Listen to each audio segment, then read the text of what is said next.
कैसे हो सब लोग? बढ़िया, वेरी गुड, बढ़िया ही होना चाहिए।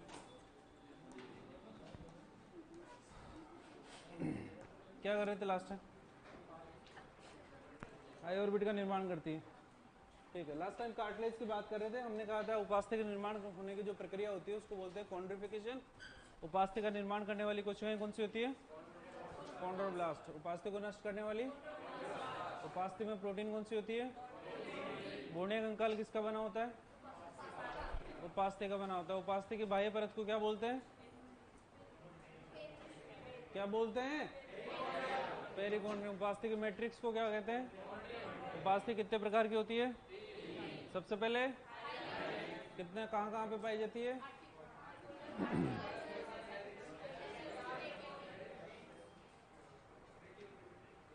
सबसे पहले आर्टिकुलर कार्टिलेज, दूसरे नंबर पे नेजल सेप्टम, तीसरे नंबर पे और चौथे नंबर पे, ठीक है। इलास्टिक कार्टिलेज की अगर बात करते हैं तो कितनी जगह पे? दो। सबसे पहले इंटरवर्टिबल डिस्क और दूसरा कौन से जॉइंट में मिलती है? स्टाइफल जॉइंट के अंदर। इलास्टिक कार्टिलेज की अगर बात करते हैं तो सबसे पहले एक्सटर्नल ईयर, दूसरे नंबर पे एपिग्लोटिस और तीसरा नेजल डिस्क, ठीक है। लाइव वालों को भी गुड मॉर्निंग भाई, ठीक है। उसके बाद में कपाल शुरू किया था, हमने कहा था कपाल कहीं छोटी व बड़ी अस्थियों से मिलकर बनता है जो आपस के अंदर कौन से जॉइंट के द्वारा जुड़ी रहती है? सूचर जॉइंट या सीएन जॉइंट के द्वारा। फिर हमने कहा था चार प्रकार की होती हैं, सबसे पहले क्रेनियल, फिर फेशियल, फिर मैंडिबल और फिर हाइड बोन, ठीक है। सबसे पहले क्रेनियल बोन्स लिखी थी अपन ने, हमने कहा था क्रेनियल कैविटी का निर्माण करती है जिसमें मस्तिष्क सुरक्षित रहता है। इसके अलावा आई ऑर्बिट नेत्र कोटर का निर्माण भी कौन करती है? क्रेनियल बोन्स करती है। यहां तक लिख लिया था?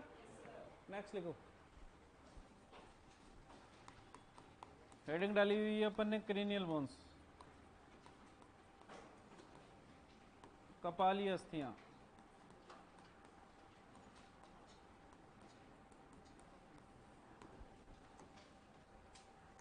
क्रेनियल बोन्स या कपाली अस्थियां लिखो इसके अंदर। नेक्स्ट लाइन लिखो, 7 प्रकार की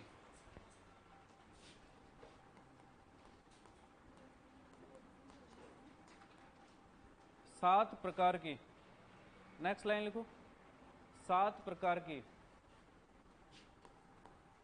तथा संख्या में कुल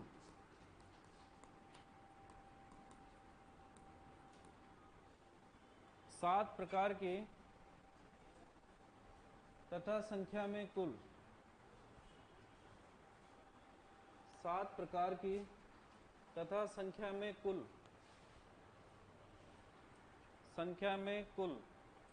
अब देखो इधर, बाद में लिखोगे।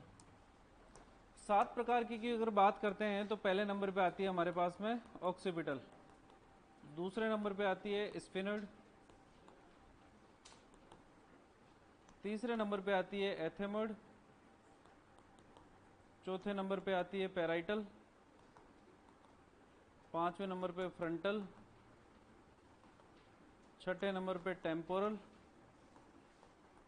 और सातवें नंबर पे आती है इंटरपैराइटल।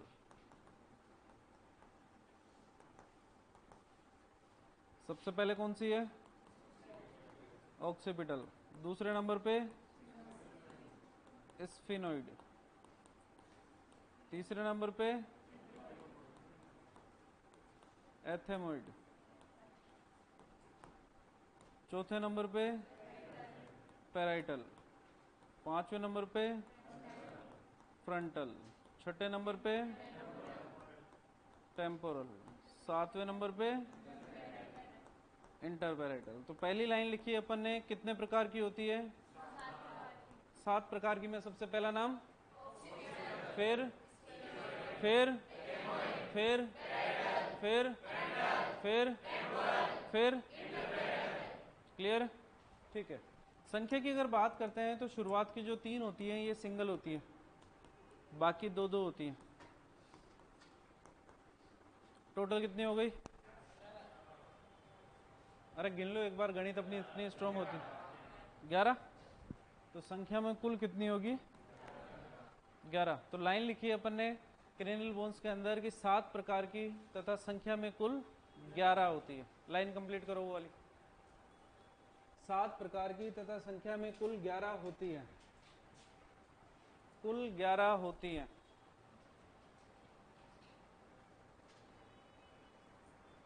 कितनी होती है? 11। ठीक है, अब सुनो जो पूछा जाता है। पहला क्वेश्चन तो इस प्रकार से पूछा जाएगा, आपको 4 ऑप्शन दिए जाएंगे और पूछा जाएगा आपसे निम्न में से कौन सी बोन सिंगल है या कौन सी मोड डबल है। मान लो शुरुआत वाले 4 ऑप्शन दे दिए, ऑक्सीपिटल, स्पिनोइड, एथाइमोइड, पैराइटल। पूछा जाएगा निम्न में से कौन सी अस्थि सिंगल नहीं है? पैराइटल। या निम्न में से कौन सी अस्थि डबल है? पैराइटल। मान लो नीचे की तरफ से 4 दे दिए, 5 दे दिए, पूछा जाएगा कौन सी सिंगल है? एथाइमोइड। क्लियर है? या फिर तुलना करी जाती है इनकी फेशियल बोन्स के साथ में, जो अनिकास्थियां होती है ना, 3 फेशियल बोन्स के नाम दे दिए, एक क्रेनियल बोन्स का नाम दे दिया और पूछा जाएगा निम्न में से कौन सी क्रेनियल अस्थि है या निम्न में से कौन सी फेशियल अस्थि नहीं है। दोनों तरीके से क्वेश्चन पूछे जाते हैं। थोड़ा सा डिटेल जाते हैं अपन इसके अंदर, वो इसलिए जाते हैं क्योंकि क्वेश्चन पूछा जाता है। पहला क्वेश्चन पूछा जाता है, 4 ऑप्शन दिए जाते हैं, इनके अंदर से पूछा जाता है सींग कौन सी अस्थि के ऊपर पाए जाते हैं, पहला क्वेश्चन। दूसरा क्वेश्चन पूछा जाता है मैंडिबल कौन सी अस्थि से जुड़ता है। तो मैंडिबल कौन सी अस्थि से जुड़ता है? पता ही है आपको, मैंडिबल जुड़ता है। दूसरा क्वेश्चन पूछा जाता है सींग कहां पर पाए जाते हैं, वो कौन से अस्थि पे होते हैं? फ्रंटल। और यही फ्रंटल अस्थि फोरहेड का निर्माण करती है। फोरहेड, इसको बोलते हैं ललाट बनाती है। तो हमारे अंदर अगर बात करें तो ये सामने वाली जो अस्थि है ना, ये वाली, ये बेसिकली कौन सी अस्थि है? फ्रंटल अस्थि है।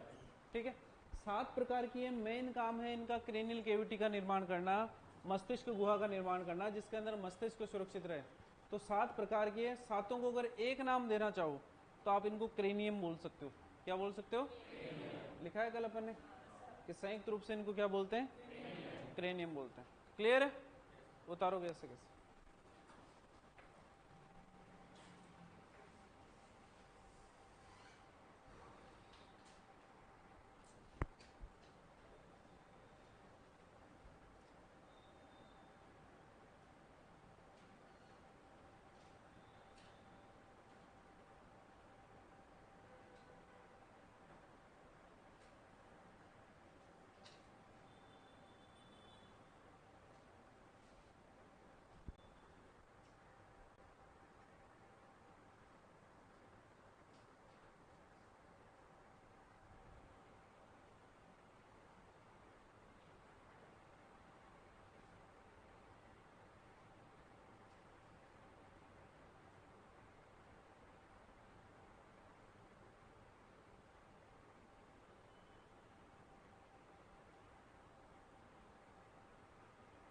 जरूरी नहीं हिंदी इंग्लिश दोनों में लिखो, आप कोई से भी एक नाम लिख लो।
अस्थियों की संख्या याद रखेंगे क्योंकि लास्ट के अंदर जब अपनी ऑस्ट्रोलॉजी कंप्लीट होगी ना, तो टोटल अस्थियां गिनेंगे, फिर लिखवाएंगे कि कुल कितनी अस्थियां पाई जाती हैं।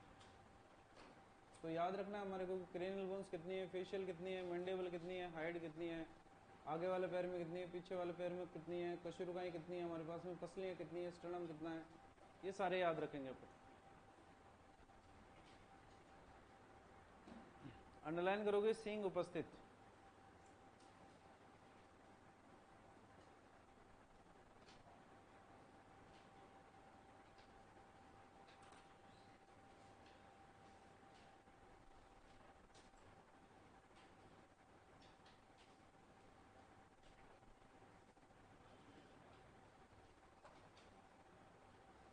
दिक्कत यहाँ तक किसी को नहीं? चले आगे। क्रेनियल के बाद में कौन सी आती है? फेशियल। नेक्स्ट लिखोगे फेशियल बोन्स। लिख, पहले पूरा लिख इसको।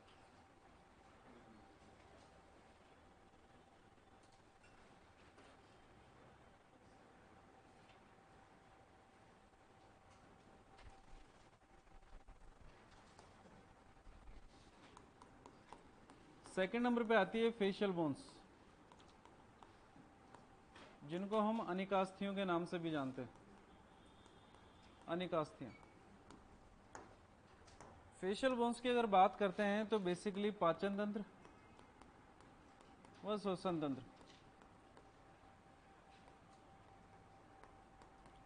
तंत्र के प्रारंभिक अंगों को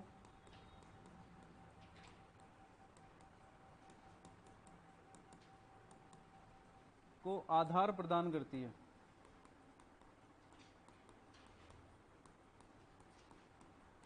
और साथ ही साथ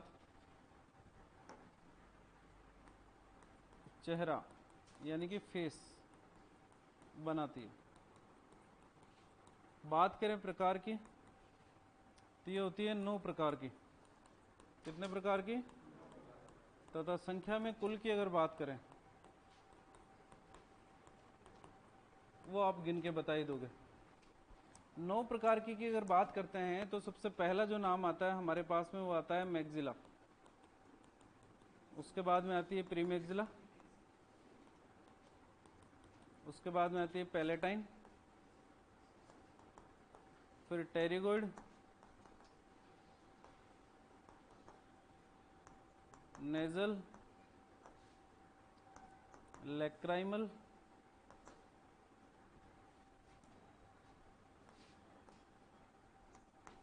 मेलार, वोमर और टर्बिनेट। सबसे पहले कौन सी है? मैक्सिला। दूसरी प्रीमैक्सिला। तीसरी पैलेटाइन। चौथी, ध्यान रखना इसके अंदर पी साइलेंट है, क्या नाम है? टेरिगोइड। फिर लैक्रिमल। उसके बाद में मेलार, फिर वोमर और फिर टर्बिनेट। संख्या की अगर बात करते हैं इनकी, मैक्सिला 2 है, प्रीमैक्सिला 2, palatine 2, pterygoid 2, nasal 2, lacrimal 2, malar 2। Vomer की अगर बात करते हैं तो 1 होती है और ये होती है 2 + 2। नेजल कैविटी के चारों ओर पाई जाती है, इसलिए 2 तो इधर की तरफ मिलेगी और 2 इधर की तरफ मिलेगी। ठीक है, टोटल कितनी हो गई? कैसे हो गई? 19। दोबारा जोड़ो। 17, 18 और बोलो, वापिस से जोड़ो। कितनी है? 19। यहां पर देखोगे 7 दूनी 14 तो यही हो गई। 15, 15 और 4 तो संख्या में कुल कितनी होगी? क्रेनियल कितनी है? क्रेनियल कितनी है? 11। और फेशियल कितनी है? टोटल कितनी हो गई? 30, है ना? ऐसे गणित के अंदर सोचने का टाइम लगता है हमारे को, इसीलिए अपन ने गणित नहीं ली, है ना? तो अगर बात करते हैं फेशियल बोन्स की, तो फेशियल बोन्स बेसिकली फेस का निर्माण करती है, चेहरे का निर्माण करती है। साथ ही साथ पाचन तंत्र और श्वसन तंत्र के जो प्रारंभिक अंग होते हैं, श्वसन तंत्र की अगर बात करें तो नाक है, नेजल कैविटीज है हमारी, वो सारी की सारी इसी फेशियल बोन्स के अंदर है। और अगर बात करते हैं पाचन तंत्र की, तो होंठ है, दांत हैं, जीभ है, गाल है ना? ये सारे के सारे भी किसके अंदर आते हैं? फेशियल बोन्स के अंदर ही आते हैं। तो पाचन तंत्र और श्वसन तंत्र के प्रारंभिक अंगों को आधार प्रदान करेगी, साथ ही साथ चेहरे का निर्माण भी कौन करेगी? Facial bones. कितने प्रकार की होगी? 9 प्रकार की, संख्या में कुल 19। सबसे पहली बोन, फिर फिर फिर फिर फिर फिर फिर फिर क्वेश्चन अगर सिंपल सा पूछा जाए, कौन सी फेशियल बोन सिंगल होती है और कौन सी फेशियल बोन 4 होती है? दिक्कत? उतारो ऐसे कैसे।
थोड़ी बारिश वारिश करवाओ यार, ऐसे क्या कर रहे हो तुम? अरे बारिश वारिश कराओ, ऐसे क्या उमस उमस कर रखी है यार। आज कराओ ला। चलो देखा जाए। अच्छा आपको क्या लगता है बारिश क्यों नहीं आ रही? पापी ज्यादा हो गए जयपुर में, सारे इकट्ठे हो गए थे।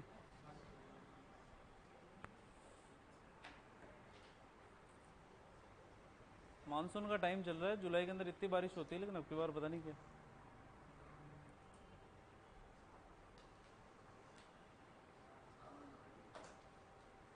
वो पता नहीं अखबार के अंदर देखा था, बारिश के लिए वो मेंढक मेंढकी की शादी करवा रहे थे। वो तुम्हारी बारिश के चक्करों में मेंढक की जिंदगी क्यों बर्बाद कर रहे हो तुम?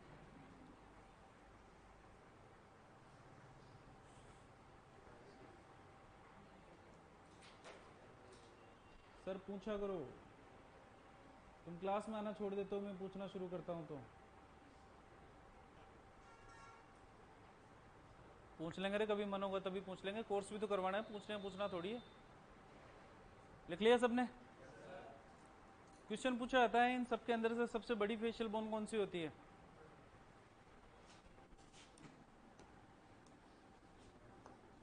कौन सी होती है? मैक्सिला, सबसे बड़ी। लिखो मैक्सिला के आसपास सबसे बड़ी।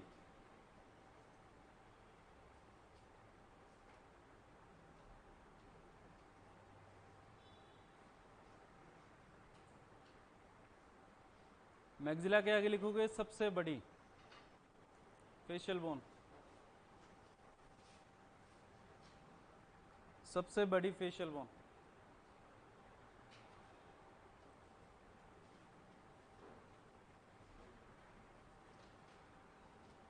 दिक्कत यहां तक? अब सुनो, कुछ बातें हैं जो इनके बारे में क्वेश्चन हमारे से पूछा जाता है। क्रेनियल बोन्स पढ़ ली है, फेशियल बोन्स पढ़ ली अपन ने, दोनों के दोनों पढ़ ली। याद करो डायग्राम जो अपन ने बनाया था कंकाल वाला, आ रहा है थोड़ा थोड़ा याद? आ रहा है? तो आ रहा है तो आपने देखा होगा कि जो वर्टिबल कॉलम होता है, कशरुक दंड होता है, उसकी सबसे पहली बोन कौन सी होती है? कौन सी होती है? एटलस होती है। एटलस कपाल की कौन सी अस्थि से जुड़ती है? ऑक्सीपिटल। ऑक्सीपिटल क्रेनियल है कि फेशियल है? क्रेनियल। क्लियर है? ठीक है, अब सुनो।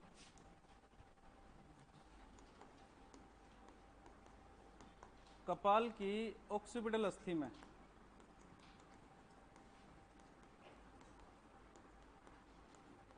दो ऑक्सीपिटल कॉन्डाइल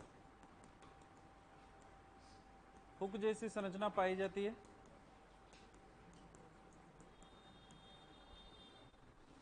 जिनके बीच में फोरामन ऑफ मैग्नम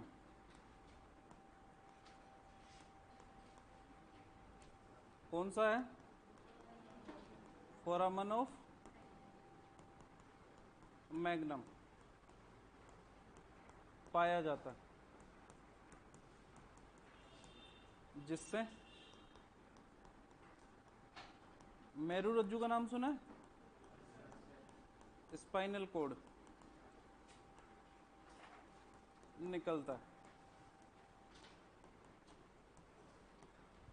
ठीक है, दिमाग है, कंट्रोल तो करना ही है सबको। कंट्रोल करने के लिए किसकी आवश्यकता होगी? तंत्रिकाओं की, नर्व्स की आवश्यकता होगी। अब मान लो अगर पूरा का पूरा क्रेनियल बोन्स हैं, ये क्रेनियल बोन्स पूरा का पूरा आवरण बना लेती और बीच के अंदर दिमाग आ जाता है, इसके अंदर ब्रेन आ जाता है यहाँ पर, तो तंत्रिकाएं निकलने के लिए जगह भी तो चाहिए ना।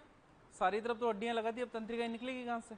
तो तंत्रिकाओं को निकालने के लिए एक गड्ढा बनाया गया, एक गोल छिद्र बनाया गया, और इस गोल छिद्र को नाम क्या दिया गया? फोरामन ऑफ मैग्नम। कौन से अस्थि में मिला? ऑक्सीपिटल अस्थि के अंदर। ठीक है, और इस फोरामन ऑफ मैग्नम से क्या निकला? स्पाइनल कोड निकला। इस स्पाइनल कोड से फिर अलग अलग तंत्रिकाएं निकली, और ये तंत्रिकाएं कंट्रोल करने का काम करती है। समझ में आ गई? तो हमारा जो ब्रेन है, इस ब्रेन के अंदर चारों तरफ कहीं पे भी छेद नहीं है, ऑक्सीपिटल अस्थि के अंदर सिर्फ एक छेद पाया जा रहा है, जिसको हम फोरामन ऑफ मैग्नम बोलते हैं। और इसी फोरामन ऑफ मैग्नम से क्या निकलता है? Spinal cord. Spinal cord basically तंत्रिकाओं से मिली हुई संरचना है, और ये पूरे के पूरे कशेरुक दंड के अंदर पाया जाएगा। यानी कि कशेरुकाएं जो मिलेगी, चाहे वो सर्वाइकल हो, चाहे वो थेरेसिक हो, चाहे वो लंबर हो, चाहे सैक्रल हो या कोक्सियल हो, सभी के बीच के अंदर एक छिद्र पाया जाएगा बीच के अंदर, और उसी छिद्र से होकर क्या गुजरेगा? स्पाइनल कोड होकर गुजरेगा। क्लियर है? समस्या यहां तक? कोई नहीं पूछेगा ये हमारे से, जो पूछेगा वो सुनो। हमारे से पूछा जाता है कपाल, स्कल का सबसे बड़ा छिद्र कौन सा होता है?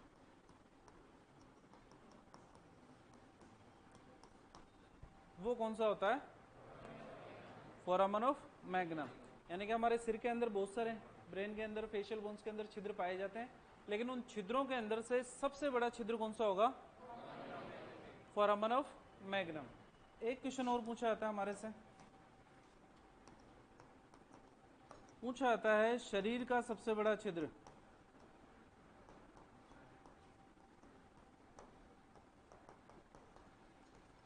वो कौन सा होता है? उसको हम बोलते हैं ऑब्ट्यूरेटर फोरामन। कौन सा फोरामन? ऑब्ट्यूरेटर फोरामन। और ये ऑब्ट्यूरेटर फोरामन पाया जाता है बेसिकली कौन सी बोन के अंदर? हिप बोन के अंदर। कौन सी बोन में? हिप बोन के अंदर, है ना। तो ऑब्ट्यूरेटर फोरामन की अगर बात करते हैं, तो कभी यहाँ पर हिप्स पे इंजेक्शन लगवाए? बेसिकली यहाँ पर फोरामन पाया जाता है, छिद्र पाया जाता है, बोन नहीं मिलेगी आपको वहाँ पर, मसल्स पाई जाएगी, इसलिए वो इंट्रामस्कुलर जो लगाते हैं ना अपन, पीछे पुट्ठे के ऊपर लगाते हैं, वो बेसिकली इसी फोरामन के अंदर लगाते हैं अपन। ठीक है, तो अगर आपसे क्वेश्चन पूछा जाए शरीर का सबसे बड़ा छिद्र कौन सा होता है, तो आंसर क्या दोगे? और अगर आपसे पूछा जाए कपाल का सबसे बड़ा छिद्र कौन सा होता है, तो कौन से अस्थि में मिलेगा? ऑक्सीपिटल अस्थि के अंदर। और क्या निकलेगा? स्पाइनल कोड या मेरुरज्जु निकलेगा। दिक्कत यहाँ तक किसी है क्या? नोट डाल के लिखो।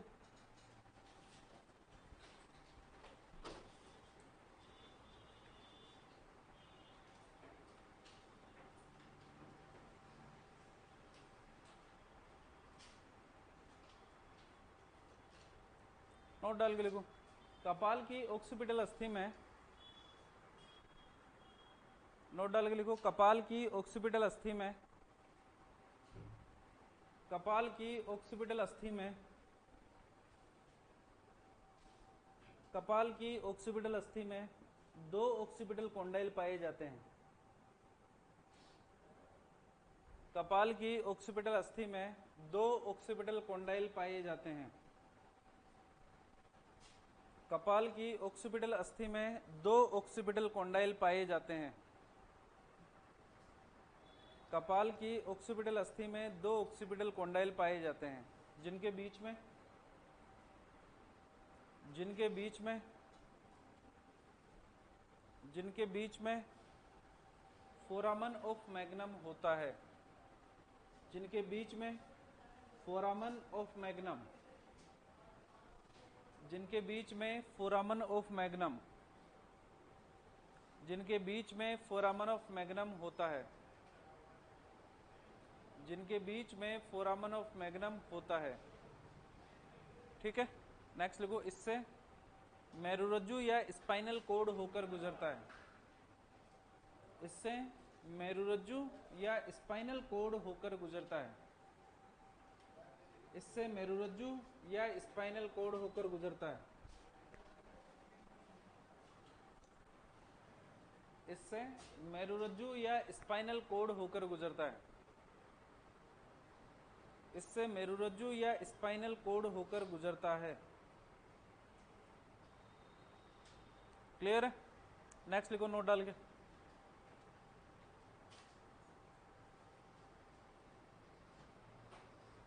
मेरुरज्जु या स्पाइनल कोड होकर गुजरता है।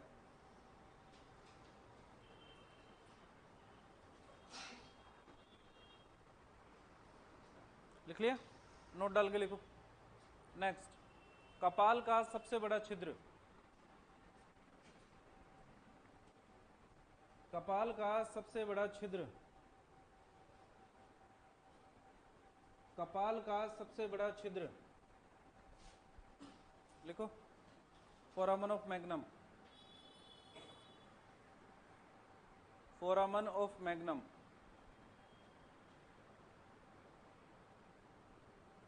कपाल का सबसे बड़ा छिद्र फोरामन ऑफ मैग्नम।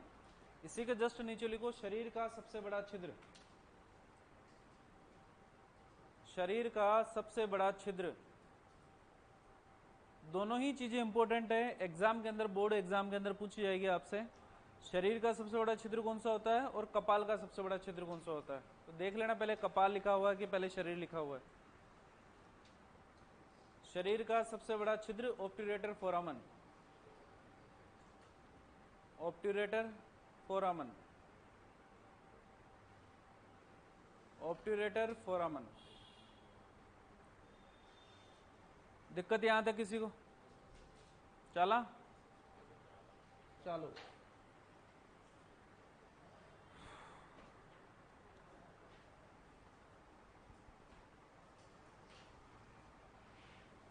लिख लिया? हिप बोन के ऑब्ट्यूरेटर फोरामन के ब्रैकेट में लिख लो हिप बोन में,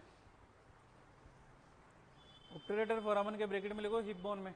आगे बात करेंगे कौन कौन से अस्थियों से मिलकर बनता है, इसका आकार कैसा होता है, या जब हिप बोन पढ़ेंगे ना उस टाइम पे लिख लेंगे अपन। ठीक है, एक क्वेश्चन पूछा जाता है कि ऊपरी जबड़े का निर्माण कौन सी अस्थियां करती है।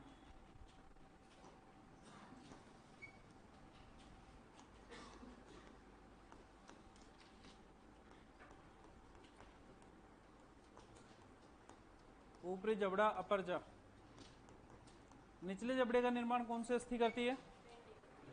मैंडिबल, ये वाला ऊपरी जबड़ा है जिसके अंदर दांत पाए जा रहे हैं, उसके अंदर बेसिकली दो अस्थियां पाई जाती है। कितनी अस्थियां? दो अस्थियां। सामने की तरफ जो पाई जाती है उसको हम बोलते हैं प्रीमैक्सिला, और पीछे की तरफ जो पाई जाती है उसको बोलते हैं मैक्सिला। तो अगर आपसे पूछा जाए कि ऊपरी जबड़े का निर्माण कौन सी अस्थियां करती है, तो प्रीमैक्सिला और, क्लियर है? बचपन के अंदर याद करो, दांत पढ़े हैं पढ़ने? दांत कितने प्रकार के होते हैं?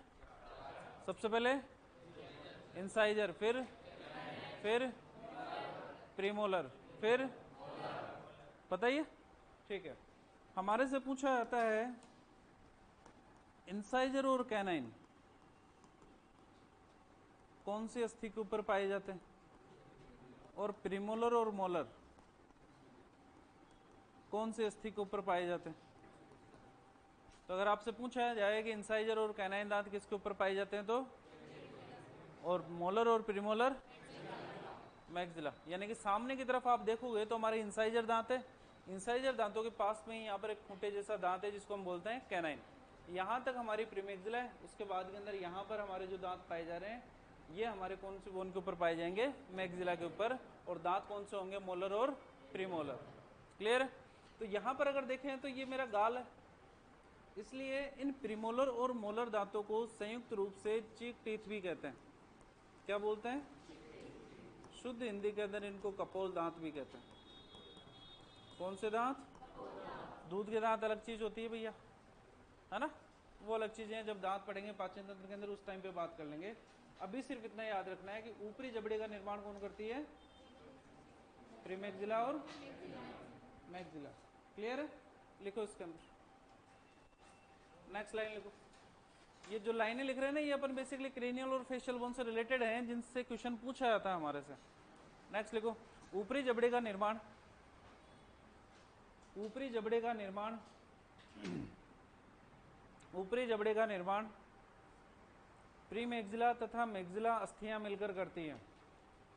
ऊपरी जबड़े का निर्माण प्रीमैक्सिला तथा मैक्सिला अस्थियां मिलकर करती हैं।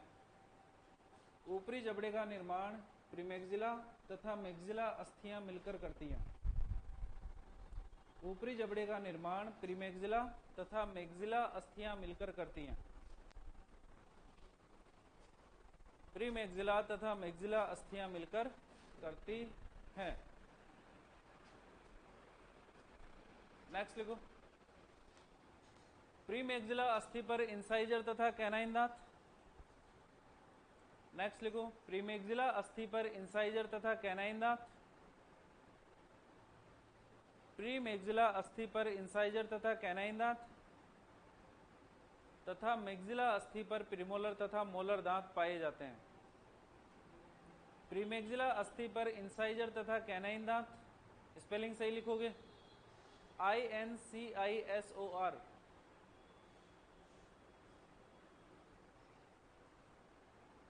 प्रीमैक्सिला अस्थि पर इंसाइजर तथा कैनाइन दांत तथा मैक्सिला अस्थि पर प्रीमोलर तथा मोलर दांत पाए जाते हैं। प्रीमोलर तथा मोलर दांत पाए जाते हैं। प्रीमोलर तथा मोलर दांत पाए जाते हैं। प्रीमोलर तथा मोलर दांत पाए जाते हैं। दिक्कत यहां तक किसी को? नेक्स्ट लाइन लिखो, नेक्स्ट लाइन, प्रीमोलर तथा मोलर दांतों को संयुक्त रूप से, प्रीमोलर तथा मोलर दांतों को संयुक्त रूप से, प्रीमोलर तथा मोलर दांतों को संयुक्त रूप से, प्रीमोलर तथा मोलर दांतों को संयुक्त रूप से चीक टीथ, प्रीमोलर तथा मोलर दांतों को संयुक्त रूप से चीक टीथ, ब्रैकेट में लिखोगे कपोल दांत, चीक टीथ या कपोल दांत भी कहते हैं। चीक टीथ या कपोल दांत भी कहते हैं। चीक टीथ या कपोल दांत भी कहते हैं। कह दिया? दिक्कत यहां तक? तो अगर आपसे पूछा जाए कि चीक टीथ कौन से होते हैं तो क्या आंसर दोगे? प्रीमोलर और मोलर। प्रीमोलर मोलर कौन से अस्थि के ऊपर पाए जाएंगे? जबकि इंसाइजर और कैनाइन। दिक्कत यहां तक? नहीं सर, वेरी गुड। आप में से गाय किसने देखी है? सबने? सींग देखे गाय के? कितने होते हैं? दो। कभी किसी गाय का सींग टूटा हुआ देखा है क्या आपने? मान लो ये गाय है, गाय के अंदर ये सींग है, ठीक है, मान लो ये टूट गया तो क्या गाय ऐसी दिखती है क्या? नहीं। मान लो ये गाय है, इसके ऊपर ये सींग है, जैसे ही ये सींग टूटता है इसके नीचे से एक छोटा सींग निकल कर आता है, ऐसा देखा होगा आपने, है ना? नहीं देखा हो तो रास्ते में किसी पकड़ के तोड़ के देख लेना तुम, मत तोड़ना रे, पाप लगेगा, ध्यान रखना तुम।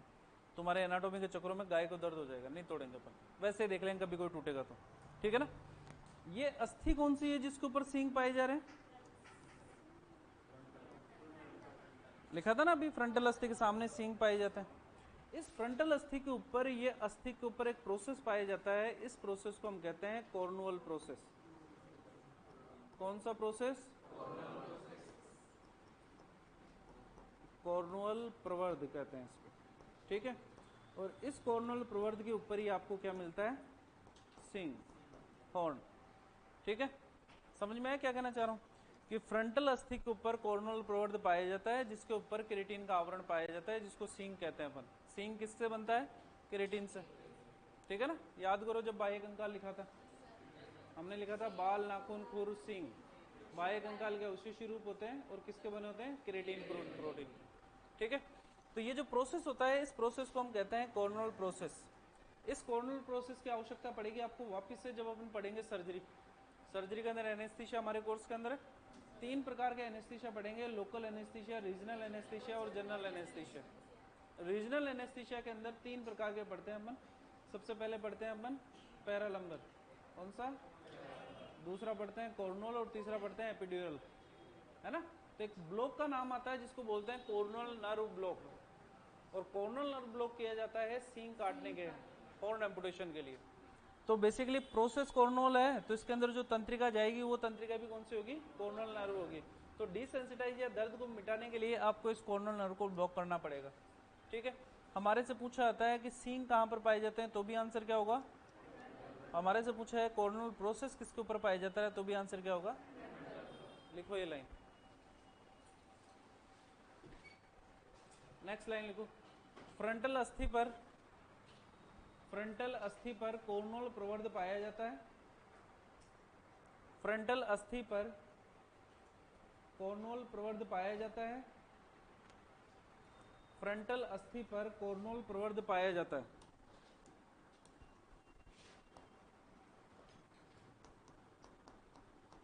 फ्रंटल अस्थि पर कॉर्नुअल प्रवर्ध पाया जाता है।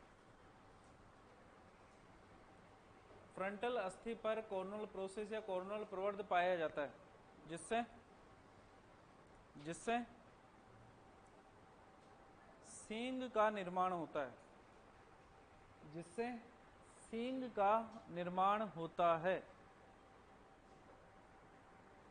जिससे सींग का निर्माण होता है।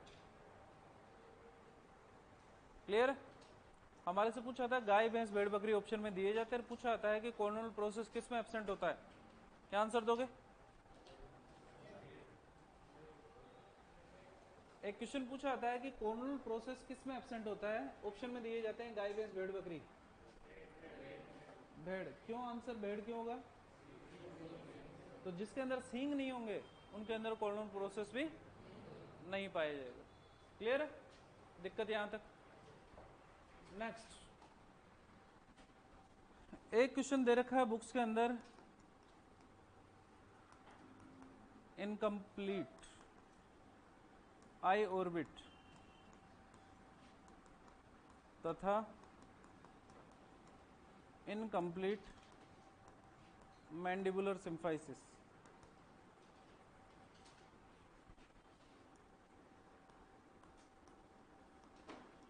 किसमें पाया जाता है?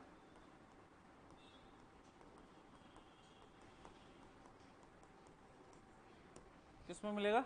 डॉग के अंदर, कुत्ते के अंदर। मतलब समझो उसका, ये अपना आई ऑर्बिट है। हमने कहा था क्रेनियल बोन से आई ऑर्बिट का निर्माण होता है। हमारे अंदर ये आई ऑर्बिट पूरा का पूरा गोल है, यानी कंप्लीट है ये वाला। सूअर के अंदर यहाँ पर और यहाँ पर इसके अंदर गैप पाया जाता है, इसलिए इसको बोलते हैं इनकम्प्लीट आई ऑर्बिट। सूअर के अंदर नहीं, कुत्ते के अंदर, ठीक है। तो इनकम्प्लीट आई ऑर्बिट किसमें पाया जाएगा? डॉग के अंदर, ठीक है। ये हमारा मैंडिबल है, निचला जबड़ा है। मैंडिबल को बिल्कुल यहाँ से बराबर 2 भागों में डिवाइड किया जाता है। यहाँ से, यहाँ पर जॉइंट है हमारे, यहाँ पर पूरा पूरा मैंडिबल यहाँ से लेके यहाँ तक नहीं है, यहाँ पर जॉइंट है। इस जॉइंट को हम बोलते हैं सिम्फाइसिस जॉइंट। कौन सा जॉइंट? तो हमारे से पूछा था इनकम्प्लीट मैंडिबुलर सिम्फाइसिस किसमें पाया जाता है, वो भी किसमें मिलेगा? डॉग के अंदर, ठीक है ना। कंपेरेटिव एनाटॉमी पढ़ते हैं अपन, जो क्रेनियल फेशियल बोन्स के नाम लिखे हैं ये गाय के लिए बिल्कुल सही है, कुत्ते घोड़े सबके लिए सही है ये वाले, है ना। लेकिन अगर बात करते हैं इंडिविजुअल रूप से तो कुत्ते के अंदर अपन बात कर रहे हैं कि कुत्ते के अंदर ना तो कंप्लीट आई ऑर्बिट पाया जाएगा ना ही कंप्लीट मैंडिबुलर सिम्फाइसिस पाया जाएगा। बुक्स में क्वेश्चन दे रखा, आपसे बोर्ड के अंदर कोई नहीं पूछेगा, लेकिन ये बात लिख लो बस, इसको लिखो। इनकम्प्लीट आई ऑर्बिट तथा इनकम्प्लीट मैंडिबुलर सिम्फाइसिस डॉग में पाया जाता है। इनकम्प्लीट आई ऑर्बिट तथा इनकम्प्लीट मैंडिबुलर सिम्फाइसिस डॉग में पाया जाता है।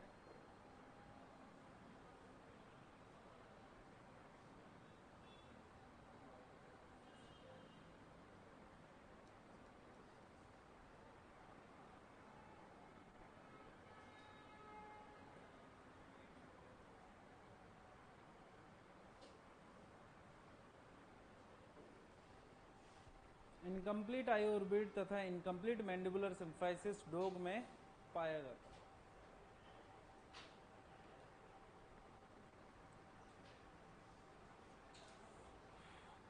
दिक्कत यहां तक नहीं? गाय भैंस की बातें हो गई है, भेड़ बकरी की बातें हो गई है, कुत्ते की बातें हो गई है। घोड़े जी नाराज हो रहे हैं थोड़े से, है ना। तो घोड़े जी ने कहा कि नहीं महाराज, घोड़ा और घोड़ी बना दी भगवान ने, भेज दिया महाराज ने बना के। फिर घोड़े जी नाराज हो गए। नाराज हो गए, घोड़े जी ने कहा कि बोले महाराज, जब भी हम दोनों के बीच में लड़ाई होती है ये दांत मार देती है, दांत मारने के कारण इसके कैनाइन दांत मेरे चुभ जाते हैं, फिर वो ठीक नहीं होते क्योंकि कैनाइन दांत लंबे होते हैं। तो महाराज के पास में चला गया घोड़ा, घोड़ी को पता ही नहीं था। घोड़ा महाराज के पास में गया, बोले महाराज दया करो, ये तो बहुत मारती है, मार तो खा लूंगा लेकिन ये दांतों के घाव ठीक नहीं होते। बोले क्या चाहता है? बोले इसके कैनाइन दांत हटा दो। क्या हटा दो? कैनाइन दांत। भगवान ने कह दिया तथास्तु। तब से लेकर आज तक घोड़े के अंदर तो कैनाइन दांत पाए जा रहे हैं लेकिन घोड़ी के अंदर नहीं पाए जा रहे। पता लग गया क्यों नहीं पाए जा रहे? लिखो इसके अंदर, लिखो। घोड़े में कैनाइन दांत उपस्थित होते हैं।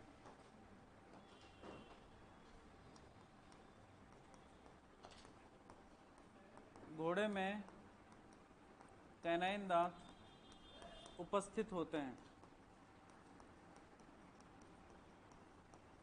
जबकि घोड़ी में अनुपस्थित।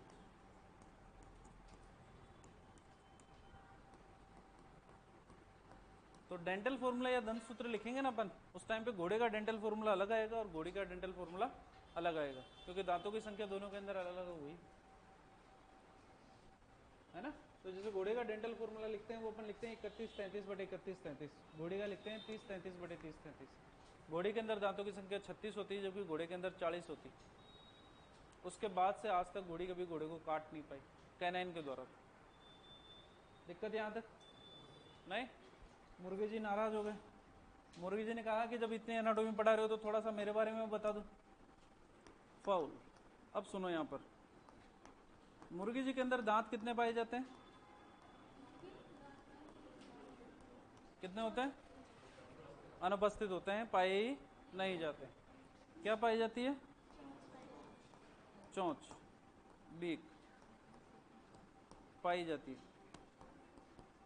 क्वेश्चन पूछा जाता है चोंच का निर्माण किससे होता है? चोंच की अगर बात करते हैं तो प्रीमेक्सिला व नेजल अस्थियां मिलकर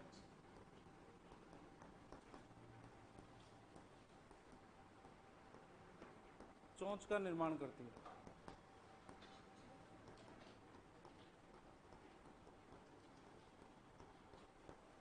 करती है।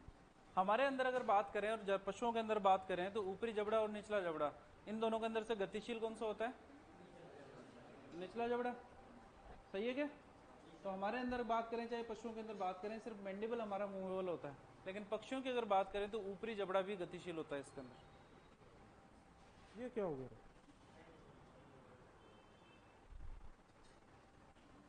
नेक्स्ट, मुर्गी जी के लिए लिख रहे हैं सारी बातें। ऊपरी जबड़ा गतिशील सिर्फ मुर्गे के अंदर होगा और किसी के अंदर नहीं होगा, किसी भी जानवर के अंदर नहीं है, सिर्फ मुर्गे के अंदर ऊपरी जबड़ा गतिशील होगा। क्लियर है? तीसरी बात। नेक्स्ट, नेक्स्ट की अगर बात करते हैं तो एक ही ऑक्सीपिटल कॉन्डाइल पाया जाता है। कितना? एक। याद करो पीछे की तरफ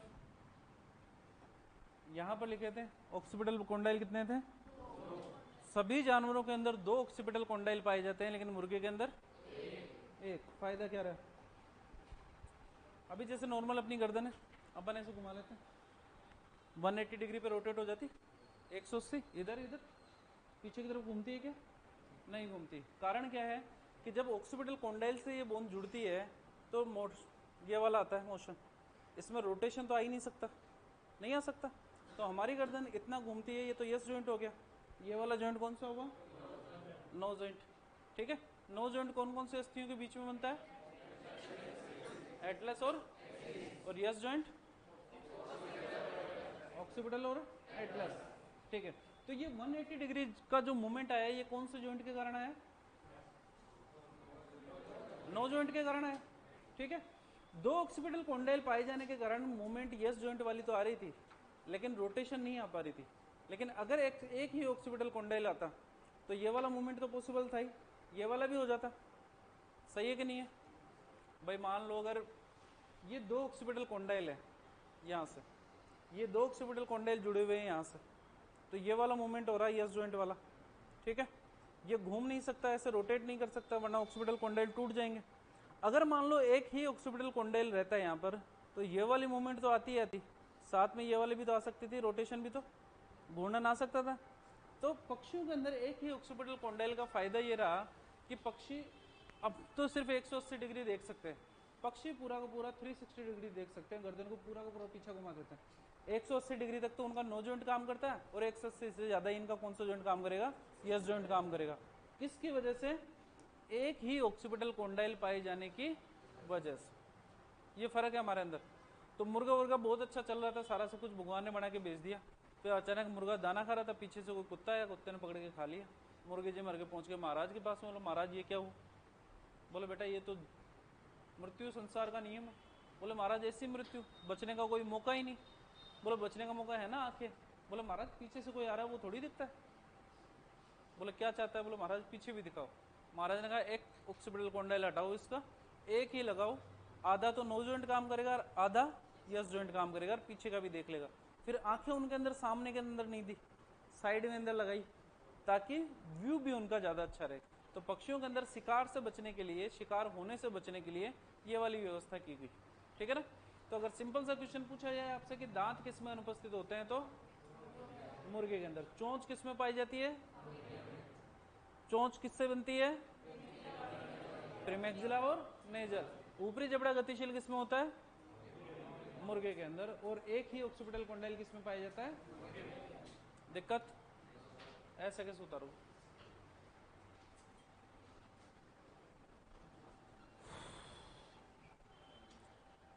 क्या हो गया सर? पेन गिर गया? अच्छा गिरा दिया।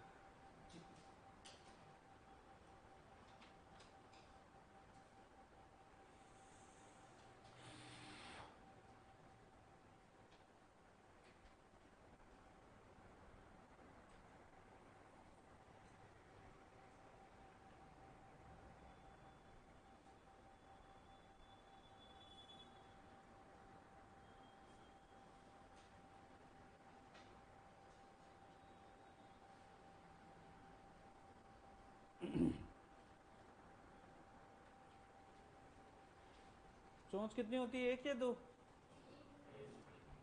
एक? दो नहीं होती क्या? ऊपरी चोंच और निचली चोंच। ऐसे ऐसे मत करो, देखो मुर्गे को याद करो, मन की आंखों से देखो, ऊपर की चोंच अलग है, नीचे की चोंच अलग है, तभी तो उठा के खा रहा है वो। सही है कि नहीं है? अरे नहीं बेटी के क्या कहना चाह रहा हूं मैं, सुनो देखो इधर, ये चोंच है ऊपर की तरफ और नीचे की तरफ, ये ऊपर वाली ये नीचे वाली। दाने को अगर पकड़ना है तो ऐसे पकड़ेगा, पकड़ेगा ना? तो ये जो लिखा है ना अपन ने प्रीमैक्सिला और नेजल, ये बेसिकली ये वाली चोंच है, ऊपर वाली चोंच है ना? किससे मिलकर बनी है? प्रीमेक्सिला और नेजल। निचली किससे बनी है? मैंडिबल्स। समझ गए क्या कहना चाह रहा हूँ? कि आपसे जो क्वेश्चन पूछा जाता है वो बेसिकली ऊपरी जबड़े के लिए पूछा जाता है, ऊपरी चोंच के लिए पूछा जाता है, जो किससे मिलकर बनती है? प्रीमेक्सिला और नेजल। हमारे अंदर ऊपरी जबड़ा किससे बना? प्रीमेक्सिला और मैक्सिला से। लेकिन यहाँ पर किससे बना? प्रीमेक्सिला और नेजल से।